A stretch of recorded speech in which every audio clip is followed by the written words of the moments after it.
Hi friends, Satish and Vicky from cartoon teacher TNPSC. So நம்ம இன்றைக்கி பார்க்க போகிற கரண்ட் அஃபேர்ஸ் நம்ம ஆல்ரெடி November 10 இப்போ நம்ம பார்த்தோம்.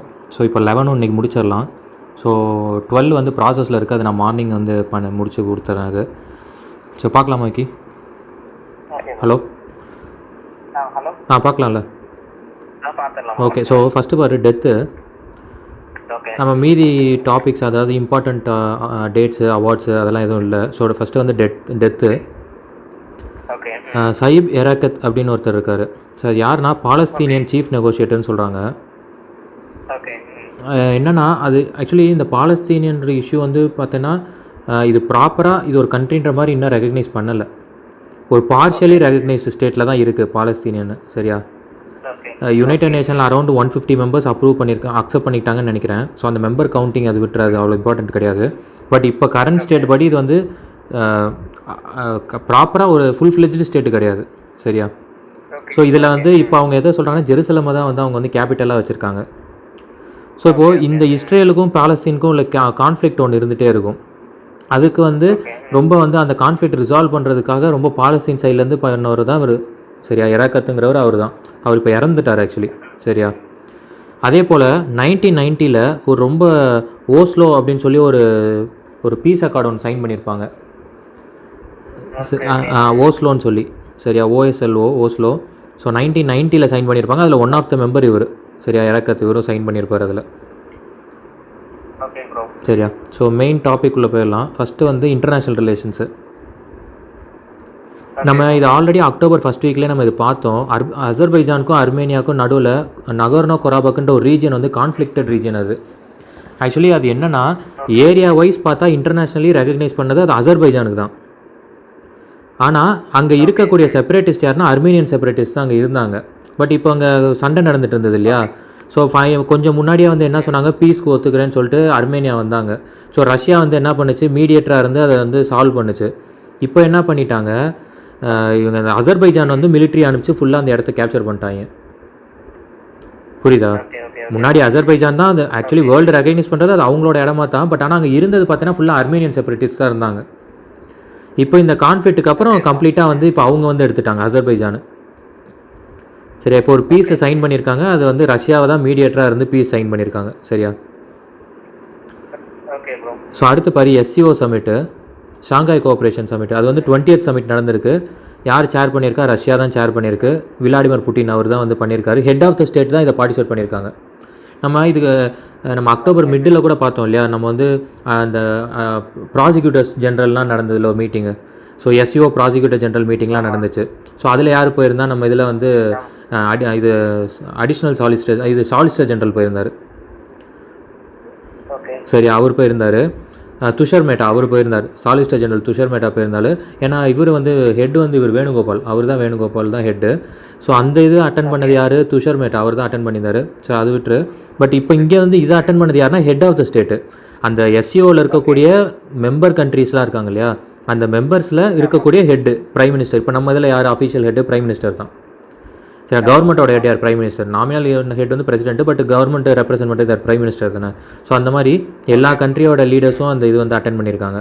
ஸோ நம்ம வந்து அந்த SCOவில் ஃபஸ்ட்டே நம்ம மெம்பர் ஆகலை. 2017 நமக்கு ஒரு அப்சர்வர் ஸ்டேட்டஸ் கொடுத்துருந்தாங்க. 2017 பிஃபோர். அப்புறம் 2017 கன்ஃபார்ம் பண்ணிட்டாங்க, நம்மளை ஃபுல் ஃப்ளெஜ்டு மெம்பராக அக்செப்ட் பண்ணிட்டாங்க. அதை தான் கீழே எழுதியிருக்கேன் ஃபேக்ஸில். 2017 நம்ம ஃபுல் மெம்பராக வந்துட்டோம். இப்போ அட்டன் பண்ணுற இந்த 20th சமிட் வந்து நமக்கு இது 3rd சமிட் மாதிரி. அதே போல் இந்த SCO மீட்டிங்லேயே இதுதான் ஃபஸ்ட் டைம் விர்ச்சுவல் மீட்டிங்கில் நடக்குது. ஏன்னா இந்த பேண்டமிக்னால. புரியுதில்ல? எதுவும் டவுட் இருக்கா? ஓகே. ஸோ இன்டர்நேஷ்னல் ரிலேஷன்ஸ் முடிஞ்சிருச்சு ஃபஸ்ட்டு. செகண்டு வந்து டாபிக் எதுவும் இல்லை, சோஷியல் இஷ்யூஸ்லேயும் எதுவும் இல்லை, தேர்டு ப்ராஜெக்ட்ஸும் இல்லை. ஃபோர்த்து வந்துடலாம், டிஃபென்ஸு. ஆக்சுவலி இது ரொம்ப அந்தளவுக்கு இம்பார்ட்டண்ட் இல்லை. பட் ஜஸ்ட்டு தெரிஞ்சுக்க, கேப்டன் சிவம் சிங் சொல்லி என்ன பண்ணியிருக்கார், பெங்களூரில் அவர் வந்து ஆக்ரோபேட்டிக் டீமை சேர்ந்தவர். ஆர்மிலே இந்த மாதிரி டீம்ஸ்லாம் இருக்கும். நம்ம மெயினாக வந்து என்ன பார்க்குறோம், ஆர்மி, நேவி, ஏர்ஃபோர்ஸ்லாம் சண்டை போடுறாங்க, வைக்கிறாங்க, இந்த மாதிரி ஆங்கிளில் மட்டும் பார்க்குறோம் இல்லையா? இது இல்லாமல் ஒரு டிஃப்ரெண்ட் டீம்ஸ் இருக்காங்க உள்ளேயே. அதில் பார்த்தீங்கன்னா ஒரு அந்த மோட்டர் சைக்கிள் அக்ரோபேட்டிக் டீம்னே ஒன்று இருக்குது. சரியா?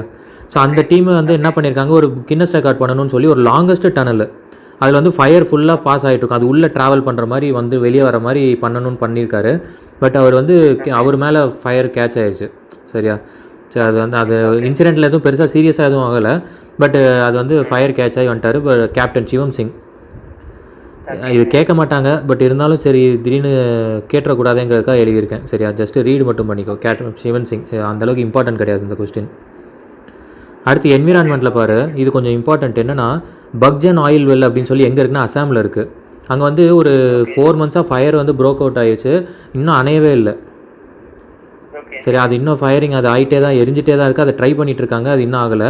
என்ஜிடி இருக்கு இல்லையா, நம்ம இப்போ பார்த்தோம்ல நேற்றுக்குள்ளே current affairs, national green tribunal. So அந்த ட்ரிபியூனலில் வந்து என்ன பண்ணியிருக்காங்க, ஒரு பேனல் ஒன்று செட் பண்ணியிருக்காங்க, கேட்டகி பேனல்ட்டு. அந்த பேனல் வந்து எது சொல்லியிருக்காங்கன்னா இது எதனால் வந்திருக்கு அப்படின்னு சொல்லி அந்த ரிப்போர்ட் அனலைஸ் எடுக்க சொல்லியிருக்காங்க. இந்த ஆயில் எப்படி ஃபயர் கேட்ச் ஆச்சுன்ற மாதிரி அந்த ரிப்போர்ட் எடுக்க சொல்லியிருக்காங்க. சரியா, ஸோ இதான் அது. செகண்ட் பாரு, கூட்டூர் எலஃபண்ட் ரீஹாபிலிட்டேஷன் சென்டர் எங்கன்னா திருவனந்தபுரம் கேரளாவில் செட் பண்ணியிருக்காங்க. இதுதான் வேர்ல்டுலே largest care and cure centre for எலஃபண்ட்டுக்கு. சரியா, திருவனந்தபுரத்தில் வச்சுருக்காங்க rehabilitation centre, elephant rehabilitation centre, அவ்வளோதான், வேறு ஒன்றும் இல்லை. வேர்ல்டு லார்ஜஸ்ட்டு, ரொம்ப இம்பார்ட்டன்ட், கேட்குறதுக்கு நிறையா வாய்ப்புகள் உண்டு. வேர்ல்டுலேயே லார்ஜஸ்ட்டு. சரியா, அடுத்து கமிட்டி பாரு. இப்போ நம்ம பொல்யூஷன் நம்ம இப்போயே பார்த்தோம் இல்லையா, நேற்று கரண்ட் அஃபேரில் என்ன பார்த்தோம், நேஷனல் க்ரீன் ட்ரிபியூனல் வந்து என்ன பண்ணிட்டாங்க, ஃபயர் கிராக்கர்ஸ்லாம் பண்ணக்கூடாதுன்னு பேன் பண்ணாங்க. க்ரீன் கிராக்கர்ஸ் தான் யூஸ் பண்ண இது சொன்னாங்க இல்லையா. ஸோ அந்த வெரைட்டிஸும் நம்ம பார்த்துட்டோம் ஆல்ரெடி. என்ன பார்த்தோம், நம்ம நீரி இருக்குல்ல ஒரு இன்ஸ்டியூட்டு, சிஎஸ்ஐஆரோடைய நீரி, அதுவும் செக்ரி, அது வந்து காரைக்குடியில் இருக்குது, நீரி வந்து நாக்பூரில் இருக்குது. ஸோ இவங்க சேர்ந்து வந்து பண்ணியிருந்தாங்க ஒரு க்ரீன் கிராக்கர் ஸ்டாரு, அது மாதிரி ஒரு 2-3 வெரைட்டி நம்ம பார்த்துருந்தோம். ஸோ அதை போல் அவங்க வந்து இதை எம்ஃபசைஸ் பண்ணுறாங்க, இதை வந்து யூஸ் பண்ணுங்கன்னு சொல்லி என்ஜிடி சொல்லியிருந்தது. இப்போது எம்எம் குட்டி கமிட்டின்னு சொல்லி ஒன்று அப்பாயின்ட் பண்ணியிருக்காங்க டெல்லி கவர்மெண்ட்டு. எதுக்கான ஏர் குவாலிட்டி மேனேஜ்மெண்ட்டுக்கு. ஏன்னா அங்கே பொல்யூஷன் வந்து ரொம்ப ஆகிட்டுருக்கு. அதுலேயும் பஞ்சாப் ரீஜன் குறிப்பாக என்ன பண்ணிடுவாங்க, வயலில் வந்து அறுவடை செஞ்சதுக்கப்புறம் அதோட வேஸ்ட் ரிமைனை வந்து கொளுத்தி விட்ருவாங்க. அப்படி கொளுத்தி விடும்போது அது என்ன ஆயிடுது, அந்த ஸ்மோக் மேலே வந்து அது வந்து அந்த டெல்லிக்கு அந்த டெம்பரேச்சருக்கு என்ன ஆயிடுது, ஸ்மாகாக ஃபார்ம் ஆயிரும். அப்புறம் ப்ரீத்திங்க்கு வந்து அது ரொம்ப ட்ரபிள் க்ரியேட் பண்ணி பொல்யூஷன் வந்து ரொம்ப ஆயிரும். அந்த இதில் தான் ரொம்ப அதிகமாக வர்றது, டெல்லி கேபிட்டல் வந்து பொல்யூட் ஆகுறதே முக்கியமாக. வெஹிக்கிளும் ஒரு ரீசன் தான், பட் அது வந்து ரொம்ப பாதிப்பு உள்ளாகுவாங்க அதில். சரியா, ஸோ அதனால் அதை அட்ரஸ் பண்ணணுன்றதுக்காக டெல்லி கவர்மெண்ட்டு எம்எம் குட்டி கமிட்டின்னு ஒன்று அப்பாயின்ட் பண்ணியிருக்காங்க. சரியா, ஃபார் இதுக்கு ஏர் குவாலிட்டி மேனேஜ்மெண்ட்காக இந்த 5 ஸ்டேட்டை அட்ரஸ் பண்ண சொல்லியிருக்காங்க. அந்த இதில் என்ன இஷ்யூஸ் இருக்குன்னு சொல்லி அட்ரஸ் பண்ண சொல்லியிருக்காங்க. அடுத்து 8th பாரு டாப்பிக்கு ரேங்க்கு. ஸோ 8th வந்து rank BMI index, body mass index. So India வந்து 196th ரேங்க்கில் இருக்குது. ஆக்சுவலி இதோட ரேஞ்ச் எவ்வளோ இருக்குன்னா 20லேருந்து 25க்குள்ளே தான் இருக்கணும், அதுதான் வந்து ஆவரேஜ் ரேஞ்சு. இந்தியாவில் பார்த்தீங்கன்னா 19 years இருக்காங்க இல்லையா யங்ஸ்டர்ஸு, அடல்ட் இருக்காங்களே, ஸோ அவங்க பார்த்தீங்கன்னா 20.1 இருக்காங்க. சரியா, ஸோ இது வந்து எப்படி மெஷர் பண்ணணும் அப்படின்னா M/H².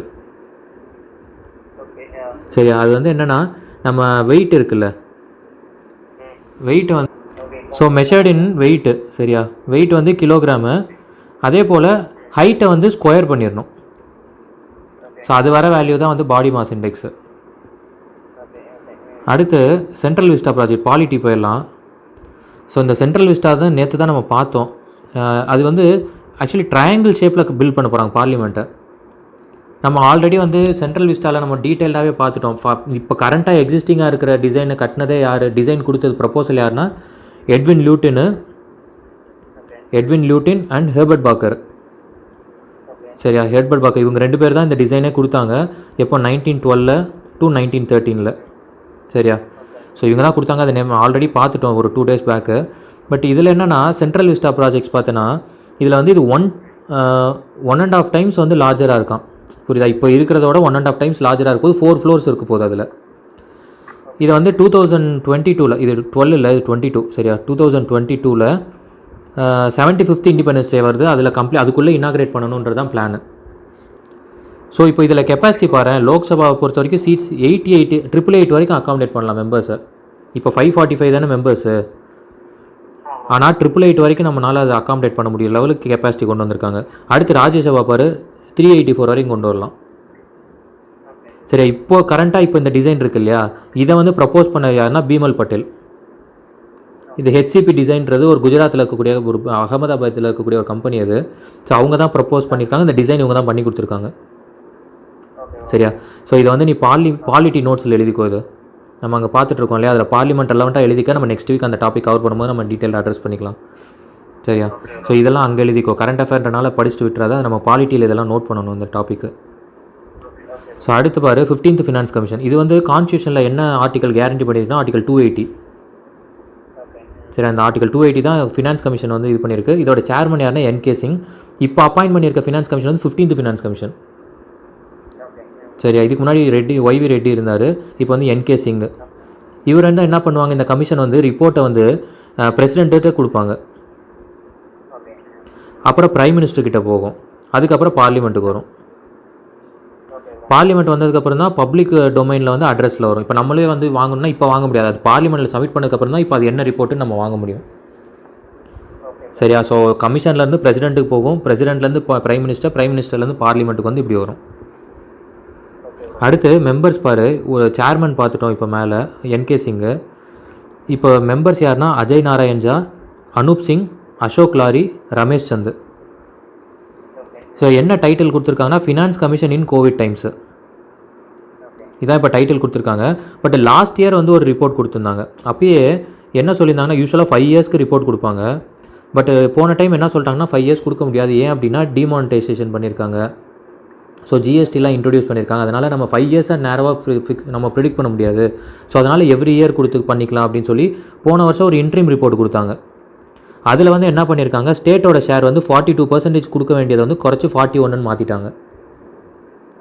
சரியா? இது போன வருஷம் ரிப்போர்ட்டில் கொடுத்தது இன்ட்ரீம் ரிப்போர்ட். இது 42% ஸ்டேட் ஷேருக்கு போக வேண்டியது 41ஆக குறைச்சிட்டாங்க. ஸோ இது கூட இம்பார்ட்டன்ட் பாயிண்ட். இது 41%ங்கிறது இம்பார்ட்டன்ட்டு. சரியா? ஸோ அடுத்து பாரு third one general consent. General consent to சிபிஐனா என்னென்னா ஒன்றுமே இல்லை. அதாவது இப்போ சிபிஐ வந்து இப்போ ஒரு என்கொயரி வராங்க அப்படின்னா அது வந்து ஸ்டேட்டில் வந்து என்கொயரி பண்ணிட்டு போகலாம். இப்போ சாத்தான்குளம் இஷ்யூ போச்சு இல்லையா, அது வந்து இப்போ சிபிஐட்ட இருக்குது. சரியா? இப்போ என்ன பண்ணுறாங்க அப்படின்னா இவங்களுக்கு பவர் எங்கேருந்து வருது இவங்களுக்கு அப்படின்னா இந்த ஆக்டில் இருந்தால் வருது. 1946 டெல்லி ஸ்பெஷல் போலீஸ் ஆக்ட். இந்த ஆக்டில் இருந்தால் இப்போ சிபிஐக்கு வந்து பவர் வந்து எடுக்கிறாங்க.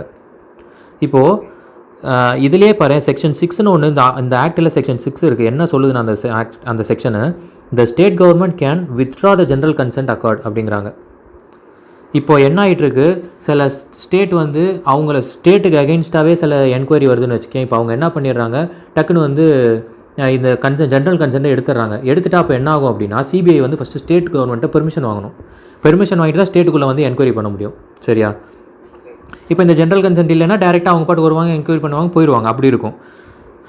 ஸோ அதிலே 2 கன்சென்ட் இருக்குது. ஒன்று வந்து கேஸ் ஸ்பெசிஃபிக்கு, இன்னொன்று வந்து ஜென்ரல் கன்சென்ட்டு. சரியா? ஸோ இப்போ இந்த ஜென்ரல் கன்சென்ட் உதாரணத்துக்கு இப்போ மகாராஷ்டிரா எடுத்துக்கிறேன். அதில் பார்த்தீங்கன்னா இந்த சுஷாந்த் சிங் ராஜ்புட் டெத் கேஸ் சூசைடுன்னு சொல்லியிருந்தாங்க. அது வந்து சஸ்பீஷியஸாக இருந்தது. சிலர் மர்டராக இருந்துக்கலாம்னு கூட சொல்லிட்டு இருந்தாங்க. ஸோ அது வந்து அப்ளை பண்ணி இப்போ சிபிஐ என்கொயரிக்கு வந்தது. அவங்க என்ன பண்ணிட்டாங்க, மகாராஷ்டிரா கவர்மெண்ட் வந்து டக்குன்னு என்ன பண்ணிட்டாங்க, ஜென்ரல் கன்சென்ட்டை ரிமூவ் பண்ணிட்டாங்க. ஸோ அதே போல் தான் கேரளா. ஸோ இப்போ ரீசெண்டாக நிறையா ஸ்டேட்ஸ் வந்து அந்த மாதிரி பண்ணிகிட்ருக்காங்க. அதாவது பிஜேபி இல்லாத ஸ்டேட்ஸ் எல்லாமே ஓரளவுக்கு அது பண்ணிகிட்ருக்காங்க. புரியுதா? ஸோ செக்ஷன் 6 ரொம்ப இம்பார்ட்டன்ட். 1946 ஆக்டும் இம்பார்ட்டன்ட்டு, செக்ஷன் 6 ரொம்ப இம்பார்ட்டன்ட்டு. சரியா? ஏன்னா நியூஸில் இப்போ நம்ம இதை பேஸ் பண்ணி தான் நிறையா வந்துட்டுருக்கு இப்போ. அதனால் செக்ஷன் 6 இம்பார்ட்டன்ட்டு. அடுத்து பாரு arbitration and consultation amendment act 2020 pass பண்ணியிருக்காங்க. இந்த ஆக்ட் வந்து ஃபஸ்ட்டு பாஸ் பண்ணது 1996 தான். இது என்னன்னா ஒரு ஆல்டர்னேட்டிவ் டிஸ்பியூட் ரெட்ரஸல் தான். கேசஸ் வந்து சால்வ் பண்ணுவாங்க. சரியா? இப்போது இதில் ஒரு க்ரைட்டீரியா ஆக்சுவலி என்ன இருந்ததுன்னா, இந்த இதிலேருந்து டிஸ்பியூட் வந்து இந்த ஆர்பிட்ரல் அவார்டுன்னு சொல்லுவாங்க. இவங்க கொடுக்குற ஜட்ஜ்மெண்ட்டை தான் அவார்டுன்னு சொல்லுவாங்க. அந்த அவார்டை கொடுத்துட்டாங்க அப்படின்னா அது வந்து பைண்டிங் இன் நேச்சர் அப்படின்னு சொல்லுவாங்க. பைண்டிங் இன் நேச்சர்னால் என்னென்னா, நீ அதுக்கு மேலே போக முடியாது, அப்பீல் போக முடியாது, அவ்வளோதான். அவங்க என்ன ஜட்ஜ்மெண்ட் கொடுக்குறாங்களோ அதை நீ எடுத்துக்கணும். புரியுதா? ஸோ இதுதான் அதோட இது. இப்போ என்ன பண்ணியிருக்காங்க, இந்த 2020 அமெண்ட்மெண்ட்டில் என்ன கொண்டு வந்திருக்காங்கன்னா, இன்கேஸ் அவங்க ஒரு எனக்கு வந்து இப்போ உதாரணத்துக்கு நீயும் நானும் நிற்கிறோம், எனக்கு ஒரு ஜட்ஜ்மெண்ட் வருது, ஆனால் அது எனக்கு அகெயின்ஸ்டாக வருது, எனக்கு அவார்டு கொடுக்குறாங்க, எனக்கு நானாக சாட்டிஸ்ஃபைடாக இல்லை. பட்டு இன்கேஸ் அந்த அவார்டு அவர் கொடுத்ததே த்ரூ ஏதோ ஒரு ஃப்ராடுலன்ஸோ கரப்ஷனோ அதில் இன்வால்வ் ஆகி இருந்துச்சுன்னா அதை வந்து அந்த ஸ்டே போடலாம் அப்படின்றது தான் இப்போ ரூல். புரியுதா? முன்னாடி வந்து ஒன்ஸ் கொடுத்துட்டாங்க அப்படின்னா அதை வந்து எதுவுமே பண்ண முடியாது, சேஞ்சஸ் பண்ண முடியாது. ஆனால் இப்போ என்ன பண்ணுறாங்க, அந்த அவார்டு கொடுக்குறதுக்கு ஏதாவது ஒரு கரப்ஷன் அலிகேஷன் ஏதாவது இருந்து அது மூலிமா அவர் பண்ணியிருந்தாங்க, அப்படி ஃபேவர் பண்ணியிருக்காங்க அப்படின்னா அந்த அவார்டை ஸ்டே பண்ணலாம் அப்படிங்கிறது தான் இந்த இது. சரியா? புரியுது இல்லை? புரியுதா? குழப்பமாக இருக்கா? ஓகே, அடுத்து பாரு 5th ஒன்று ரிசர்வேஷன். ஹரியானா கவர்மெண்ட் வந்து ரிசர்வேஷன் கொண்டு வந்திருக்காங்க. எங்கன்னா அந்த ஹரியானா ஸ்டேட்டில் இருக்க மக்களுக்கு தான் வந்து 75% வந்து ப்ரைவேட் செக்டரில், அதுவும் ப்ரைவேட் செக்டரில் வந்து நீங்கள் ஜாப் கொடுக்கணும் அப்படிங்கிறாங்க. ஸோ இப்போ இது பாரு, இது எதை கான்ட்ராடிக்ட் பண்ணுதுன்னா ஆர்டிகல் 14 and 19 கான்ட்ராடிக்ட் பண்ணுது. ஆர்டிகல் 19 என்ன பார்த்தோம்? Freedom of speech, assemble anywhere peacefully without arms, union association of cooperative society, move anywhere, settle anywhere, practice any profession. So எங்கே வேணாலும் நான் தங்கலாம், எங்கே வேணாலும் ஸ்டே பண்ணலாம், எந்த ப்ரொஃபஷன் வேணாலும் நான் ஃபாலோ பண்ணலாம்னா, இப்போ இவங்க 75% ரிசர்வேஷன் கொடுக்கும்போது அப்போ அவுட் சைடு வந்து 25 தானே வருது. அப்போ அங்கே ரெஸ்ட்ரிக்ஷன் இருக்குல்ல, அப்போ டிஸ்கிரிமினேட் பண்ணுறாங்கல்ல வருதுல்ல.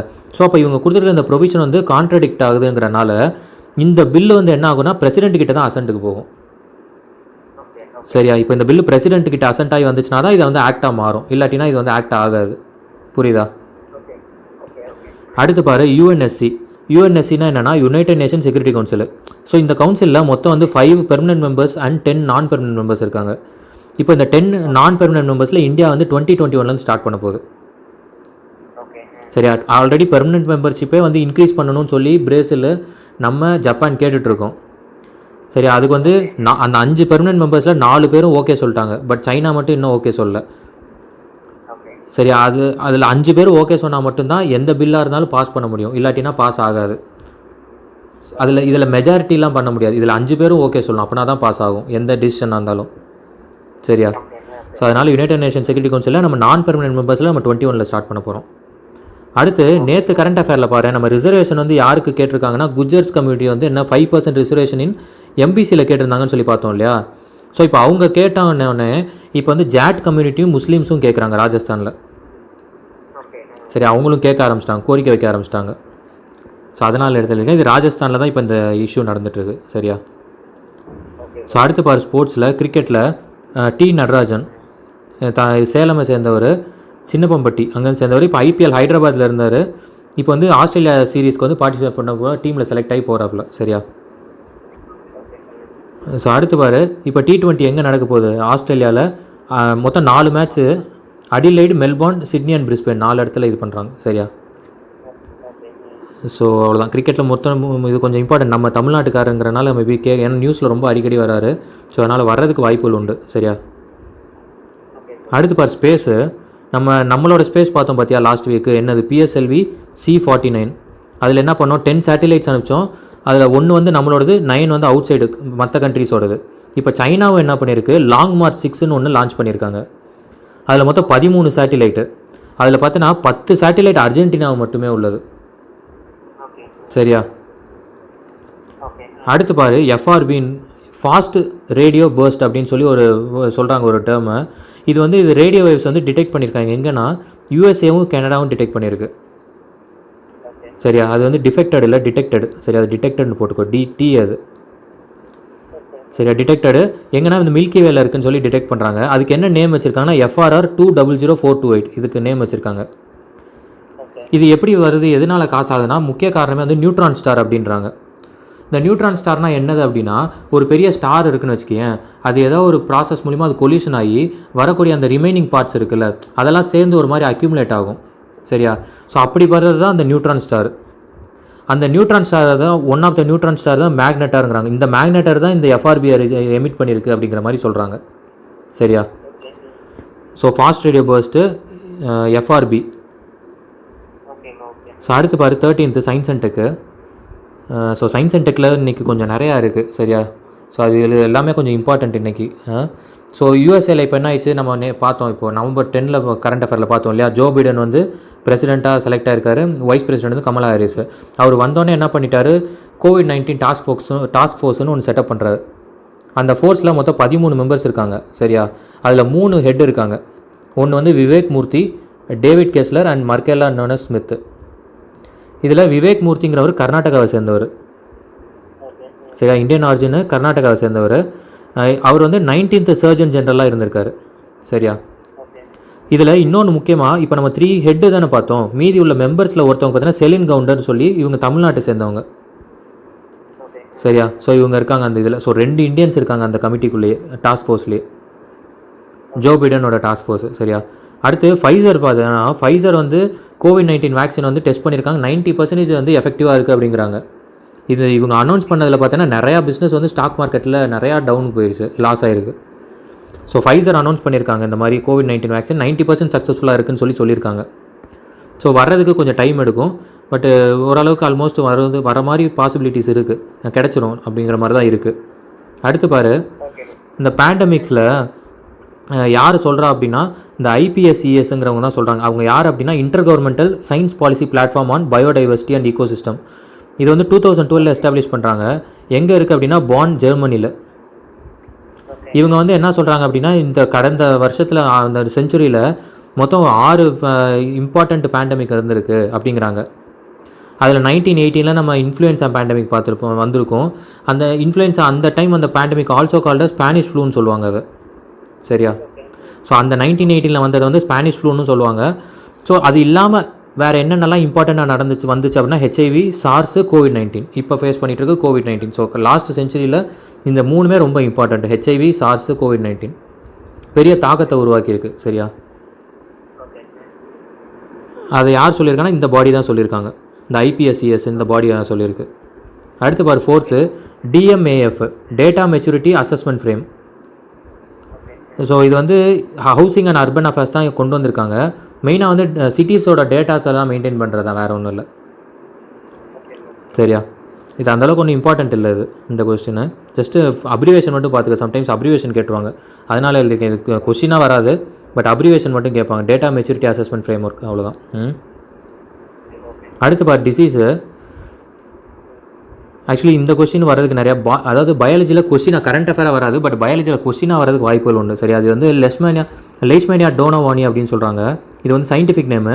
இது வந்து எந்த டிசீஸை காஸ் பண்ணுதுன்னா காலாஜாருங்கிற ஒரு டிசீஸை உருவாக்குது, சரியா? Kala-azar or black fever or visceral leishmaniasis அப்படிங்கிறாங்க. ஸோ இது வந்து இந்த லெஷ்மோனியா டோனோவாங்கிறது ஒரு பேராசைட், அது சரியா? புரோட்டோசோன் பேராசைட்டு. இப்போது இந்த விசரல் அப்படின்றது என்னென்னா அது ஸ்ப்ளீன்னு அர்த்தம், சரியா? இது வந்து ஸ்ப்ளீன்னு அர்த்தம். ஸோ இது என்ன பண்ணும், இந்த காலாசார் வந்து ஸ்ப்ளீனை தான் அட்டாக் பண்ணும். அது ஸ்ப்ளீன் மட்டும் இல்லை, பட் மோஸ்ட்டாக ஸ்ப்ளீனை இது பண்ணும், பல்ஜ் ஆயிரும், சரியா? இது வந்து ட்ரீட்மெண்ட் பண்ணாமல் விட்டுட்டோம் அப்படின்னா it will lead to death. So இது ஏன் நியூஸில் வந்திருக்கு அப்படின்னா இந்த CSIR இருக்குல்ல, சயின்டிஃபிக் இது இருக்காங்க இல்லையா, இண்டஸ்ட்ரியல் ரிசர்ச்சு, அவங்களுடைய ஒரு பகுதி தான் வந்து CDRT, central drug research institute, சரியா? நம்ம ஆல்ரெடி CSIR கீழே நிறையா பார்த்துட்டோம். நம்ம நீரி, அப்புறம் வந்து இந்த செக்ரி, ஸோ இதெல்லாம் பார்த்தோம் இல்லையா? ஸோ அதை போல் CDRIங்கிறது ஒன் ஆஃப் த லெபார்ட்டரி தான் அவங்களோடது. ஸோ இது வந்து அது என்ன அப்படின்னா சென்ட்ரல் ட்ரக் ரிசர்ச் இன்ஸ்டியூட்டு. அதில் இருக்கக்கூடிய சயின்டிஸ்ட் வந்து அவார்டு வந்து கிடச்சிருக்கு அவங்களுக்கு. எதுக்காக அப்படின்னா இந்த லெஷ்மேனியா டோனோவானி இருக்கு இல்லையா, அது வந்து எப்படி சர்வைவ் பண்ணுது, அதோட சர்வைவல் டாக்டிக்ஸை பற்றி அவர் சொல்லியிருக்காரு. ஸோ ரிப்போர்ட் கொடுத்துருக்காரு, புரியா? ஸோ அது எப்படி சர்வை பண்ணுது, பாடிக்குள்ளே வந்து எப்படி பண்ணுதுங்கிறத பற்றினா அனாலிசிஸ் பண்ணி கொடுத்துருக்காரு. அதுக்காக அவருக்கு அவார்டு கிடைச்சிருக்கு. ஸோ இது நமக்கு பயாலஜியில் கொஸ்டினாக வரதுக்கு வாய்ப்புகள் உண்டு, சரியா? ஸோ அடுத்து பாரு, தார்பால்ஸ். இது வந்து ஹிமாலயனில் டிபெட்டியன் பிளாட்டியூவில் அங்கே எடுத்திருக்காங்க. இது என்ன அப்படின்னா மோஸ்ட்லி இது வந்து என்னென்னா ப்ரௌன் கார்பனுக்கு சொல்கிறாங்க, ஃபார்ம்டு ஃப்ரம் ப்ரௌன் கார்பன். என்ன அப்படின்னா இப்போ இண்டஸ்ட்ரீஸில் ஃபியூவல்ஸ் யூஸ் பண்ணுறாங்க. ஸோ அதுலேருந்து என்ன ஆகுது, எமிட் ஆகுது இல்லையா ஸ்மோக்கு. இப்போ இந்த ஸ்மோக்கு மேலே போயிட்டு என்ன ஆகுது, அது வந்து க்ளவுடில் அப்படியே ரெசிடியூவாக ஃபார்ம் ஆகுது. அப்புறம் மலை மூலியமாக என்ன ஆகுது, கீழே திரும்பி வந்து இந்த ஸ்னோ ரீஜியன்ஸ்லாம் இருக்கு இல்லையா, அங்கே ஹிமாலயன் ரீஜன், அங்கே வந்து என்ன ஆகுது, கீழே செடிமெண்ட்டாக டெபாசிட் ஆகிடுது, சரியா? அது ஒரு மாதிரி தார் மாதிரி இருக்கும், அவ்வளோதான், வேறு ஒன்றும் இல்லை. ஸோ அது வந்து formed from brown carbon during Fazil fuel burning. இந்த ஃபாசில் ஃபியூல் பர்னிங்கிறது இண்டஸ்ட்ரீஸாக இருக்கலாம், வெஹிக்கிள்ஸாக இருக்கலாம், இல்லை மேலே ஏரோப்ளேன் போகுது இல்லையா, அங்கேருந்து வரலாம். ஸோ இந்த மாதிரி வரது எல்லாமே ஸ்மோக்காக மேலே வருது இல்லையா, அந்த ஸ்மோக்கெல்லாம் சேர்ந்து அப்புறமா திரும்பி வந்து கிரவுண்டில் வந்து செட்டில் ஆகுது. அப்படி செட்டில் ஆகும்போது அது எப்படி ஆகுதுன்னா தார் மாதிரி ஆயிடுது, புரியுதா? நம்ம ரோடு போடுறோம்ல தார், அந்த மாதிரி ஆகுது. அதனால தான் தார் பால்ஸ் அப்படிங்கிறாங்க, சரியா? அடுத்து பாரு, mRNA வேக்சின் அப்படின்னு ஒன்று கண்டுபிடிச்சிருக்காங்க, பண்ணிகிட்ருக்காங்க. எங்கன்னா பூனே பேஸ்டு கம்பெனி. ஆக்சுவலி இதுவும் பார்த்தீங்கன்னா இந்த ஃபைசர் பார்த்தோம் இல்லையா, இப்போது அதுக்கு ஈக்குவலாக இவங்களும் பண்ணுறது வந்து பாசிட்டிவாக இருக்குங்கிற மாதிரி சொல்கிறாங்க. இது mRNA வேக்சின். இது என்ன இது எப்படி மெத்தடாலஜி அவங்க ஒர்க் பண்ணுறாங்கன்னா, அந்த வைரஸ் இருக்குது இல்லையா, அந்த வைரஸ்லேருந்தே ஒரு சில கண்டென்ட்டை எடுத்து அதை வந்து இன்ஜெக்ட் பண்ணுறாங்க பாடிக்குள்ளே. இன்ஜெக்ட் பண்ணோடனே அந்த ஆன்டிஜன் என்ன ஆகுது, அது உருவாகணுன்னே அதுக்கு ஃபைட் பண்ணுறதுக்கு நம்ம கிட்டேருந்து பாடியிலேருந்து ஆன்டிபாடிஸ் உருவாகுது, சரியா? ஸோ இப்படி உருவாகி அதை ஃபைட் பண்ணுது. இப்போ நம்ம பொதுவாக ஃபீவர் வருது அப்படின்னா என்ன பண்ணுவோம், பாடியிலேருந்து ஆன்டிபாடி செக்ரேட் ஆகும். ஒரு வைரஸ் வருது அப்படின்னா, வைரல் ஃபீவர் வருதுன்னா நம்ம பாடியிலேருந்து ஆன்டிபாடிஸ் ப்ரொடியூஸ் ஆகி அதை கண்டெயின் பண்ண ட்ரை பண்ணும், போராடும். சரியா? ஸோ பிளட் செல்ஸில் இருக்குது அதெல்லாம். ஸோ அப்படி பண்ணும்பொழுது அது நம்ம சஸ்டெயின் பண்ணுறோம். அது இம்யூனிட்டி பேஸ் பண்ணிலாம் நமக்கு இதாக இருக்கும். ஸோ அது மாதிரி அந்த கான்செப்ட் தான் இங்கே அப்ளை பண்ணுறாங்க. அந்த வைரஸ்லேருந்து ஒரு ஆன்டிஜன் எடுத்து அனுப்பும்போது, ஒரு பகுதி எடுத்து அனுப்பும்போது அந்த ஆன்டிஜன் என்ன ஆகும், ஸ்டிமுலேட் பண்ணிடும். எதுனா ஆன்டிபாடியை உருவாக்கி விட்டுரும் நம்ம பாடியிலேருந்து. ஸோ அந்த மாதிரி பண்ணுறாங்க. அதுதான் எம்ஆர்என்ஏ வேக்சின். சரியா? ஸோ அடுத்து ஜாகிரஃபி பாரு. ருப்சி ஏர்போர்ட்னு சொல்லி அசாமில் செவன்த் ஏர்போர்ட் அது ஒன்று கொண்டு வந்திருக்காங்க. அது அசாமில் 7th airport, north ஈஸ்ட்டில் 14th airport அது. சரி, இதெல்லாம் ஜாகிரஃபியில் ஏர்போர்ட் டாபிக்ஸ்லாம் கண்டிப்பாக இது படிக்கணும். இது ஷிப்பு, போர்ட்டு, இதெல்லாம் ஏர்லைன்ஸ் இந்த ரெலவெண்ட்டாகவும் படிக்கணும். ஸோ அப்படி போகும்போது இது ருப்சி ஏர்போர்ட் இப்போ கரண்ட் அஃபேரில் இருக்கனால இது கூட இம்பார்ட்டண்ட் தான். சரியா? அசாமில் 7th.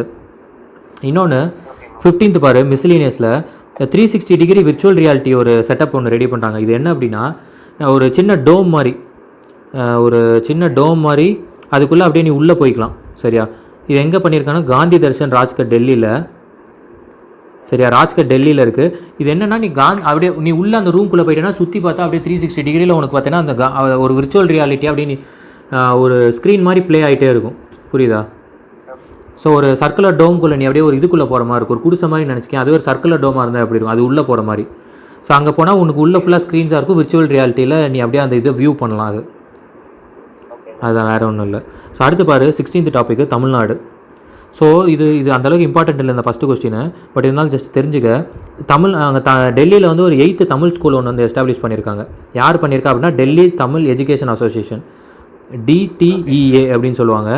ஸோ அவங்க தான் கொண்டு வந்திருக்காங்க. எங்கே அப்படின்னா மயூர்வீரில், அங்கே உள்ள ஒரு இடம் அது மயூர்வீர்னு. அங்கே தான் 8th கொண்டு வந்திருக்காங்க. சரியா? ஸோ இப்போ இதில் ஃபஸ்ட்டு பாரு 1923 போட்டிருக்கேன்னா அப்போ தான் ஃபஸ்ட்டு ஸ்கூல் அங்கே கொண்டு வந்திருக்காங்க. அதுக்கப்புறம் பாரு 7th இது. சரியா? 7th அது 9th இல்லை 7th 1975. அதுக்கப்புறம் இப்போ தான் 8th இப்போ 2020 வந்திருக்கு. சரியா? ஸோ இவ்வளோ லாங் கேப்புக்கு அப்புறம் இன்னொன்று கொண்டு வந்திருக்காங்க. இது அந்தளவுக்கு இம்பார்ட்டன்ட் இல்லை. ஜஸ்ட்டு பார்த்துக்க, ரீடு மட்டும் பண்ணிக்க, அவ்வளோதான். ஸோ அடுத்து பாரு, சிஎம் இனாக்ரேட் பண்ணியிருக்காங்க. என்னது, மொபைல் அம்மா கேன்டீன்ஸு. நம்ம கேன்டீன் அம்மா உணவகம் போய் சாப்பிட்றோம் இல்லையா ஹோட்டலில், அதாவது இப்போ மொபைல் இதில் கொண்டு போகிறாங்க. எதுக்குன்னா மெயினாக டெய்லி வேஜ் ஒர்க்கர்ஸ் இருக்காங்களா, அந்த கன்ஸ்ட்ரக்ஷன் ஒர்க்கர்ஸ்லாம் இருக்காங்க இல்லையா, அவங்க அந்த மாதிரி டெய்லி வேஜ் தொழிலாளர்கள்லாம் இருக்காங்களே, அவங்களுக்கு பெனிஃபிட் பண்ணணுங்கிறதுக்காக கொண்டு வந்திருக்காங்க. ஸோ சிஎம் இனாக்ரேட் பண்ணியிருக்காரு. சரியா? ஸோ அடுத்து பாரு, தேர்ட் ஒன்று விர்ச்சுவல் காப் அப்படின்னு சொல்லி ஒரு மொபைல் அப்ளிகேஷன் ரிலீஸ் பண்ணியிருக்காங்க. எதுக்காகனா போலீஸும் பப்ளிக்கும் கொஞ்சம் இன்னும் கொஞ்சம் ஒரு ஃப்ரெண்ட்லி இதாக வரணும் அப்படிங்கிறதுக்காக. ஸோ அதுக்கு என்ன பண்ணாங்கன்னா, நீ ஸ்டேஷனுக்கே போக தேவையில்லை. நீ அப்படியே ஃபைலில் இந்த ஆப் மூலிமா நீ கம்ப்ளைண்ட் ரெஜிஸ்டர் பண்ணிக்கலாம்.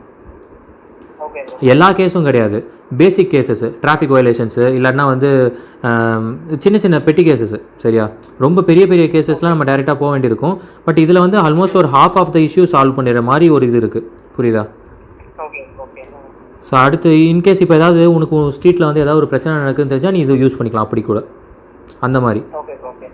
ஸோ அடுத்து பாரு, 4th கோகனட் வேல்யூ அடிஷன் சென்டர்னு சொல்லி எங்கே இது பண்ணியிருக்காங்கன்னா செண்பகராமன் புத்தூர் அப்படின்னு சொல்லி கன்னியாகுமரி டிஸ்ட்ரிக், கேகே போட்டிருக்கேன், கன்னியாகுமரி டிஸ்ட்ரிக் அது. அங்கே சிஎம் இனாக்ரேட் பண்ணியிருக்காங்க. இது இந்த இடம் one of the main producer கோகனட்ஸ்க்கு. சரி, இது ஒன்லி ப்ரொடியூசர் கிடையாது, one of the prime producer கோகனட்ஸ்க்கு. ஸோ அதனால் ஒரு கோகனட் வேல்யூ அடிஷன் சென்டர் சொல்லி அங்கே ஒன்று எஸ்டாப்ளிஷ் பண்ணியிருக்காங்க. ஸோ அடுத்து பாரு, மணக்குடி பிரிட்ஜுன்னு சொல்லி அதுக்கு ஓப்பன் பண்ணியிருக்காங்க. அதுக்கு யார் நேம் பண்ணியிருக்காங்கன்னா ஃபார்மர் மினிஸ்டர் இவர். இவங்க யாருன்னா லவுடம்மாள் சைமன் அப்படின்றாங்க. இவங்க ஃபிஷர்மேன் கம்யூனிட்டியை சேர்ந்தவங்க. அவங்க காமராஜ் சிஎம்மாக இருந்த பீரியட்லேயே இவர் கேபினெட்டில் இவங்க இருந்திருக்காங்க. சரியா? லவுடம்மாள் சைமன் இவங்க. ஸோ அங்கே கன்னியாகுமரியில் இருக்கக்கூடிய மணக்குடி பிரிட்ஜு அது இது பண்ணி நேம் பண்ணியிருக்காங்க.